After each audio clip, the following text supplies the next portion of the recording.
के वरिष्ठ नेता और सांसद इस वक्त प्रेस कॉन्फ्रेंस कर रहे हैं। साथ में भारतीय जनता पार्टी के राष्ट्रीय प्रवक्ता आरपी सिंह जी भी हैं। मैं माननीय रविशंकर प्रसाद जी से निवेदन करूंगा कि आज के प्रेस कॉन्फ्रेंस को संबोधित करें।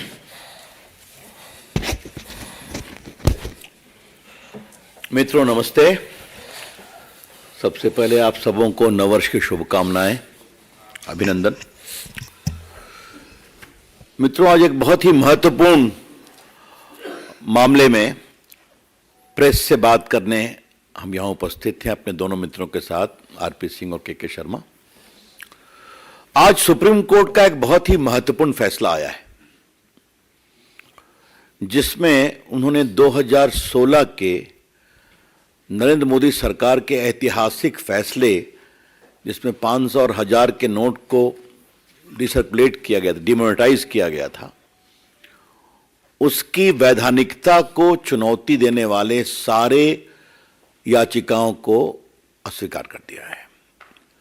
The supreme court today by a majority judgement of 4-1 has dismissed all the 58 writ petitions challenging the constitutional validity of the historic demonetization scheme launched in 2016 by the Shri Narendra Modi government. बहुत उसमें लंबी बहस की गई। आज judgement finally तो upload अभी होना बाकी है, लेकिन जो हम लोगों ने मालूम किया है उसके आधार पर 2-3 बातें बड़े विश्वास के साथ कही जा सकती हैं। पहला कि this whole exercise was done for a valid cause, namely removing fake currency, containing terror funding, black marketing, etc.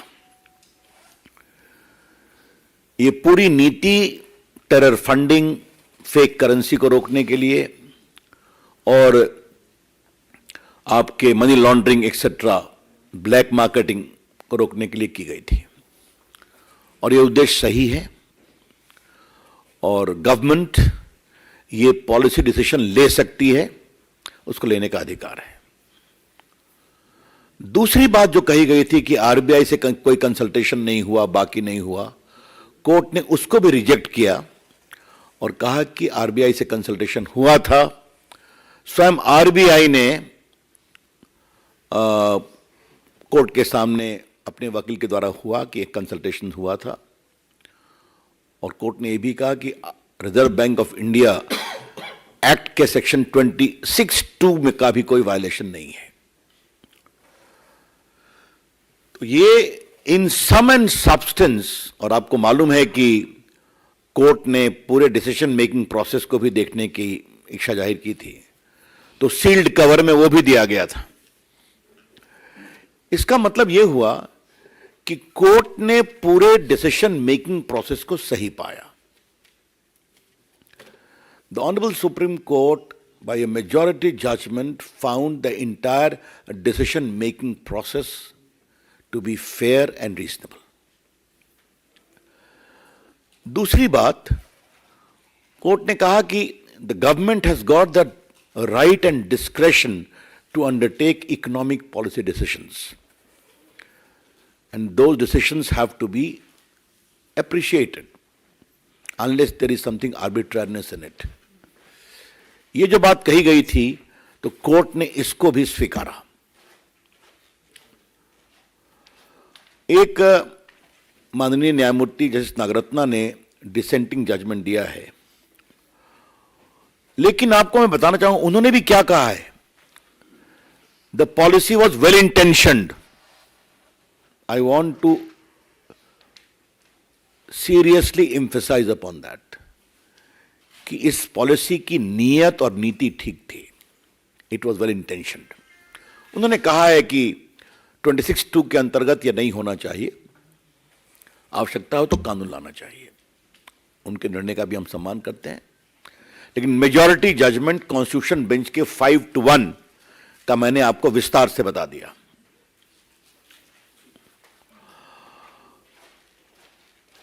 आज मुझे पार्टी के राष्ट्रीय मंच से कुछ गंभीर पॉलिटिकल सवाल उठाने हैं। कितना बड़ा तूफान हंगामा खड़ा किया गया था कांग्रेस पार्टी ने डिमोनेटाइजेशन को लेकर करके।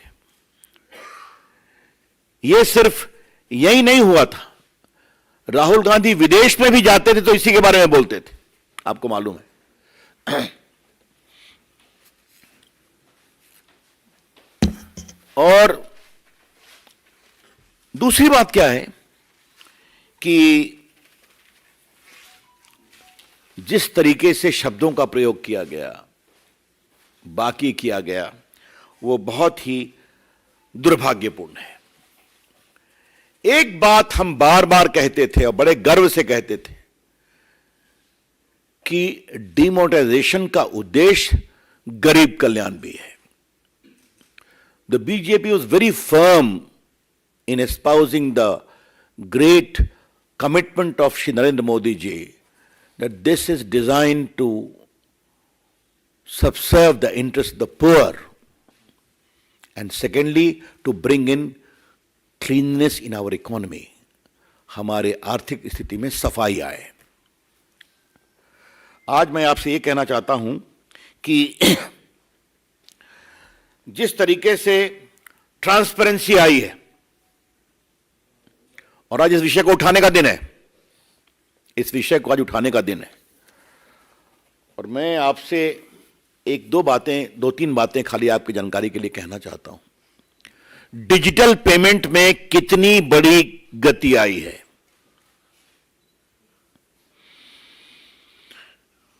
अक्टूबर 2022 यानी सिर्फ 1-1.5 महीना पहले भारत में 730 करोड़ डिजिटल ट्रांजैक्शन हुआ, worth 12 lakh crore.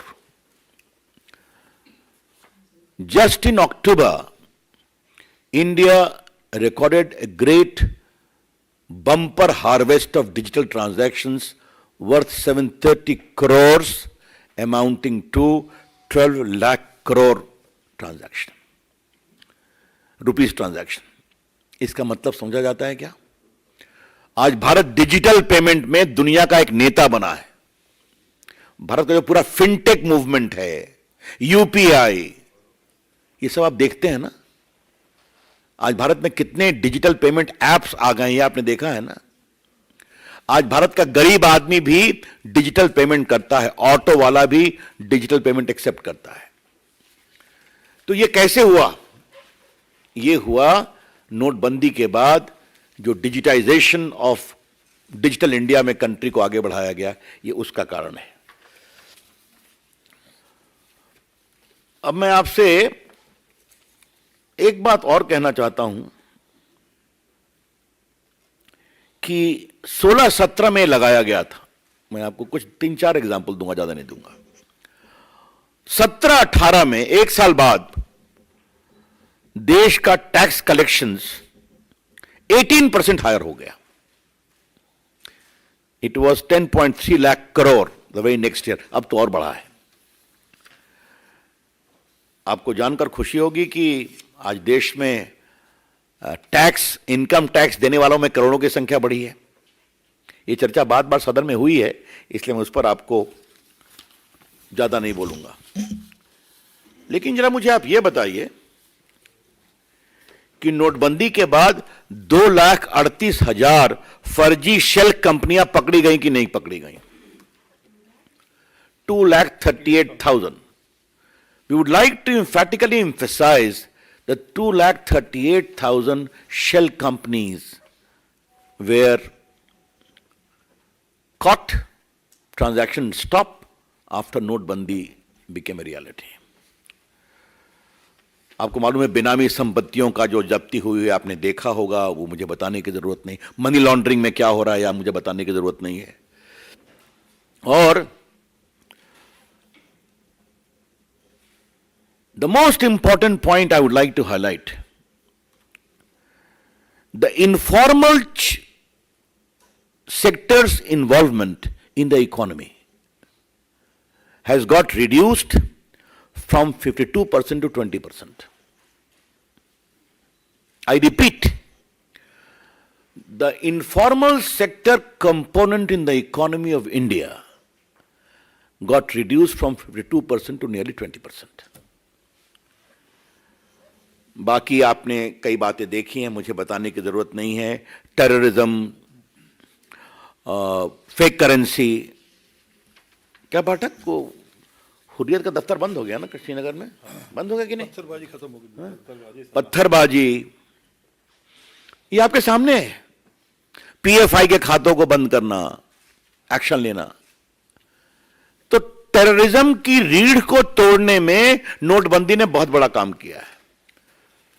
The demonetization scheme has done a great service to the cause of breaking the backbone of terrorism. क्योंकि फाइनेंशियल सपोर्ट उनका खत्म हो गया.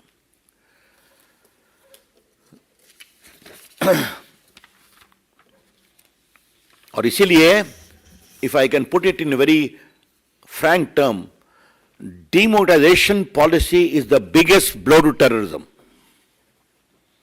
And I say so with full sense of responsibility. Because terror funding is integral to terrorism. आतंकवाद को बढ़ाने के लिए आतंकवाद की फंडिंग बहुत जरूरी है. और हमने गरीबों की बात कही थी. आज आपने देखा ना कि 2.33 करोड़ बैंक अकाउंट खोले गए हैं गरीबों के.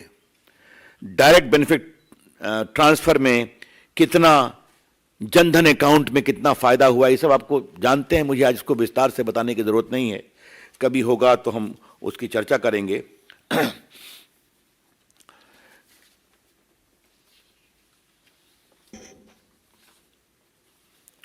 अब मैं आपसे एक बात और कहना चाहता हूं. प्रधानमंत्री जनधन योजना में भी जो जितने डिपॉजिट थे वो भी बहुत आगे बढ़े. तो ये जो हमारे कांग्रेस के बंधु लेड बाय राहुल गांधी बार बार ये हल्ला करते थे, तो कभी आप समझने की कोशिश करते हैं क्या?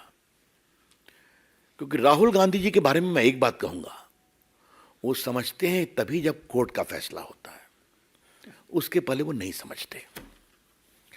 और मैं आपको एग्जांपल देता हूं. राफेल पर क्या क्या नहीं कहा उन्होंने. 19 का पूरा चुनाव जिस तरीके से उन्होंने हमारे प्रधानमंत्री के बारे में अपशब्द शर्मनाक कहे, उसको हम रिपीट नहीं कर सकते हैं. देश जनता ने जवाब दिया. जब सुप्रीम कोर्ट का फैसला आया तो ठंडे हो गए. और याद करिए, इन लोगों ने मिडिलमैन किकबैक्स को प्रोत्साहन देने के लिए भारत की वायुसेना को वर्षों तक नया प्लेन नहीं आने दिया था. डिमोनेटाइजेशन का तो हाल आप जानते ही हैं. टुडे आई वांट टू से with full sense of responsibility that Congress party in its own way promoted and protected informal economy elements in the country. और ये बात हम बड़ी जिम्मेवारी से कहना चाहते हैं. और पूरे पिछले 11 साल में जो कुछ हुआ, इस पर हम कई बार आपसे चर्चा कर चुके हैं, तो आज उसको बताने की आवश्यकता नहीं है. हमने कई बार बार बार आपसे कहा है कि किस तरीके से फैसले लिए गए पूर्व की सरकारों के द्वारा, ये आपने देखा होगा. तो एक बात आपको हम और बताना चाहते हैं. मैंने बताया डीबीटी में या पीएमजीवाई में या आपके पब्लिक डिस्ट्रीब्यूशन सिस्टम में जो पूरा हम लोगों ने प्लग किया, वो तो अपनी जगह ही है. लीकेज को डिजिटल पेमेंट से, आधार लिंकेज से आपने देखा है. एक बात मैं आपसे और कहूंगा कि सिर्फ हम डिमोनेटाइजेशन पर ही नहीं रुके. हमने 2015 में black money undisclosed foreign income and asset imposition of tax act भी बनाया था. I repeat, black money undisclosed foreign income and assets and imposition of tax act. आपको जानकर आश्चर्य होगा कि इस कानून के अंतर्गत 65,250 करोड़ अनडिक्लेयर्ड इनकम टैक्स के सामने आया. 65,250 crore of previously undeclared income. तो हमारा खाली कहना यह है कि ये जो कुल बातें आपके सामने आई हैं, इस पर संसद में भी बहुत कहा गया है, तो इसके मोटे बिंदुओं को मुझे आपके सामने इंश्योर करना था। और आज सुप्रीम कोर्ट ने जो फैसला किया है वो एक बहुत ऐतिहासिक फैसला, उसका हम सम्मान करते हैं। और ये फैसला देश हित में है, और एक देश हित में किए गए फैसले को कोर्ट ने सही माना है।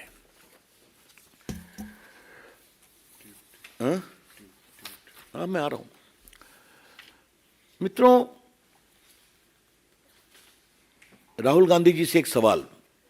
आपने देश भर में जो कैंपेन किया नोटबंदी के खिलाफ, आप सॉरी बोलेंगे जब सुप्रीम कोर्ट ने इसको सही माना? ये पहला सवाल है। पूरी कांग्रेस पार्टी का कैंपेन था, आपको मालूम है। अपने पुराने आप निकाल के देखिए अखबार के कतरने और न्यूज बाइट्स, तो आपको समझ में आ जाएगा।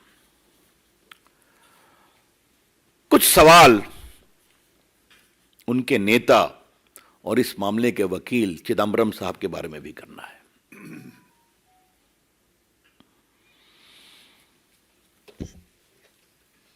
मेजॉरिटी जजमेंट पर खामोश हैं। वो भी कहते हैं कि they have steered clear of the questions of whether what is the due utility of this. ठीक है, but very interesting minority judgment. We are happy that the minority judgment has pointed out the illegality and the irregularity in the demonetization. It may only be a slap on the wrist of the government, but a welcome slap on the wrist. वाह भाई वाह चिदम्बरम साहब। I repeat, it may only be a slap on the wrist of the government, but a welcome slap on the wrist. क्या बात है चिदम्बरम साहब, आप तो बहुत काबिल वकील हैं, वित्त मंत्री रहे हैं, सीनियर एडवोकेट हैं। मेजॉरिटी जजमेंट जिसने सब सही माना उस पर खामोश, और माइनॉरिटी को कहते हैं हमें थप्पड़ लगा, भले ही कलाई पे लगा। नॉर्मली मैं बोलता नहीं हूं मित्रों, लेकिन आज मुझे एक चीज बोलने की इच्छा है। चिदम्बरम साहब बड़े वकील हैं, उनका अधिकार है। वो कांग्रेस पार्टी के नेता हैं, ये भी उनका अधिकार है। वो सांसद हैं, संसद में बोलने का भी अधिकार उनका अधिकार है। But Mr. Chidambaram, today I would like to gently remind you about one golden principle. Eminent peers of the legal profession have gently told us about a salutary rule of our profession. And that is, if you take up a matter inside the parliament or very openly politically, then you should resist from taking the matter professionally. Chidambaram साहब ने खूब भाषण दिया सदन में, उनका अधिकार है। खूब धरने पर भी बैठे, उनका अधिकार है। और फिर कोर्ट में भी भाषण दिया, और उसके बाद यह भी कहा कि स्लैप लगा दिया। मुझे याद है Fali Nariman, an eminent doyen of our profession, Rajya Sabha में मैं बैठा हुआ था, उनका एक सवाल था। उन्होंने उठ के कहा, चेयरमैन सर, इस पर मैं कोर्ट में बहस करने वाला हूं, इसलिए मैं अब सवाल नहीं पूछूंगा। आप में से बहुत वरिष्ठ मित्रों को याद होगा कि अरुण जेटली या जब हम लोग पार्टी के प्रवक्ता थे, और वो तो हम लोग के बहुत सीनियर लीडर थे, तो कहते थे कि रवि मैं इसमें केस बहस कर रहा हूं, इसका तू प्रेस कर ले। मुझे याद है कि जब मैं राम जन्मभूमि का केस बहस कर रहा था इलाहाबाद हाई कोर्ट में, मैंने राम जन्मभूमि के मामले पर पब्लिकली बोलना बंद कर दिया था। चिदम्बरम साहब, कभी कभी आपको लगता है कि पेशे की इस पुरानी वेल एस्टैब्लिश तहजीब आपको याद कराई जाए। आप माने या नहीं माने तो आपका अधिकार है, but surely I condemn outright your comment on the minority judgment against the government. This is completely scandalous to say the least. You don't read the judgment properly. You don't read the judgment fully. You ignore with impunity the majority judgment and pick up the judgment of the minority honorable judge to say these kinds of uncharitable comment, unfair, improper, condemnable, ये मैं अवश्य कहना चाहूंगा। जबकि जैसा मैंने बताया, minority जज ने स्वयं कहा था, the intention, it is a well intention policy. That's all from my friends, thank you, I am open for questions.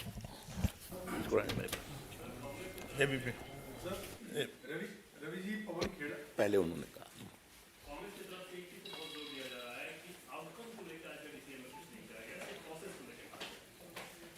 तो अजीब बात कर रहे हैं, कोर्ट में आप काहे के लिए जाते हैं? ये तो मैं कांग्रेस के लोगों पर क्या बोलूं, थोड़ा सा लिख पढ़ करके बोला करें ना। कोर्ट के सामने कोई पॉलिसी जाती है तो कोर्ट क्या देखती है? क्या यह पॉलिसी असंवैधानिक है? नंबर एक। क्या इसकी प्रक्रिया में कोई विसंगति है? नंबर दो। क्या यह आर्बिट्ररी है? तो कोर्ट ने सब पाया कि सही इंटेंशन है। तो उनके नेता लोग तो सदन में इसके गुनाभाग बहुत करते रहे हैं ना 4 साल में, और जवाब भी मिलता रहा है, आगे भी मिलेगा।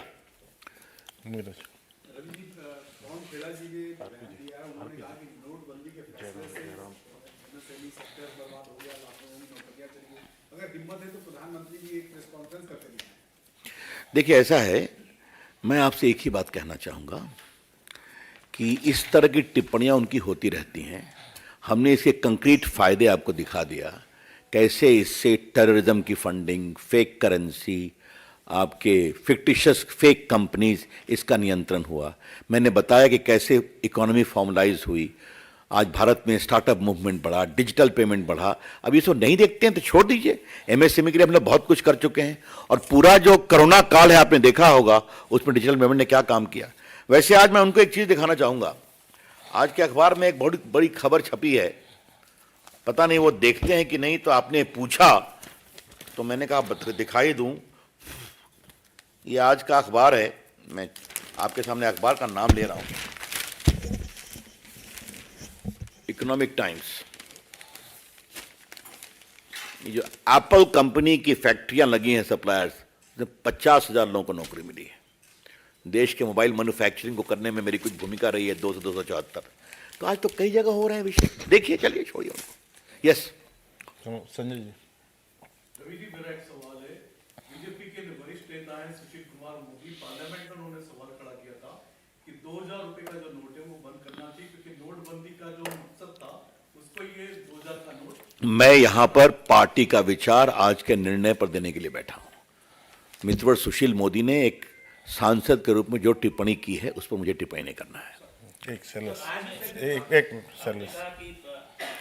माफी मांगनी चाहिए राहुल गांधी को। और कांग्रेस पार्टी पूरी इस पूरे कैंपेन के खिलाफ थी, जो नोटबंदी को लेकर उन्होंने किया था और सरकार के फैसले को गलत ठहराया था। अब जब सुप्रीम कोर्ट का फैसला आ गया है, उनके जो प्रतिक्रियाएं आ रही हैं वो तो ठीक उलट है, माइनॉरिटी जजमेंट को हाईलाइट कर रहे हैं और वो काफी कहाँ मान रहे हैं। तो आप ये क्या समझते हैं कि कांग्रेस पार्टी कभी हमारी बात का समर्थन करेगी? ये कभी सोच लिया है आपने? बार बार बातें समझाई गई हैं, हर में हारते हैं। जो कांग्रेस पार्टी के मित्र सवाल कर रहे हैं, मैं उनको बहुत विनम्रता से कहूंगा, पॉलिसी का गुण और दोष का विचार सदन के पटल पर होता है। आपने भी अपनी बात कहते हैं, हम भी अपनी बात कहते हैं, क्योंकि हमारी जिम्मेवारी सदन के प्रति होती है। कोर्ट के सामने निर्णय की प्रक्रिया, क्या यह आर्बिट्ररी है, क्या इसका कोई मकसद है, क्या संवैधानिक मानदंडों के खिलाफ है, इस पर विचार होता है। I repeat, courts are meant to adjudicate whether the decision making process is fair, is it violative of any constitutional provision, does it have a proper objective, and is it arbitrary. तो ये तो विचार वहां हुआ। तो इस पर भी वो टिप्पणी कर रहे हैं, तो मैं इतना ही कहूंगा, थोड़ा होमवर्क करने की जरूरत है। तो आप देख रहे थे बीजेपी के वरिष्ठ नेता रविशंकर प्रसाद की प्रेस वार्ता, जिसमें साफ तौर पे आज विमुद्रीकरण के मसले पर एक तरीके से जो फैसला आया सुप्रीम कोर्ट का, उसके आधार पर उन्होंने बात का सामने रखा कि सुप्रीम कोर्ट ने सरकार की मंशा, सरकार के फैसले पे मोहर लगाई है, किस प्रकार से इस फैसले से तमाम फायदे हुए थे।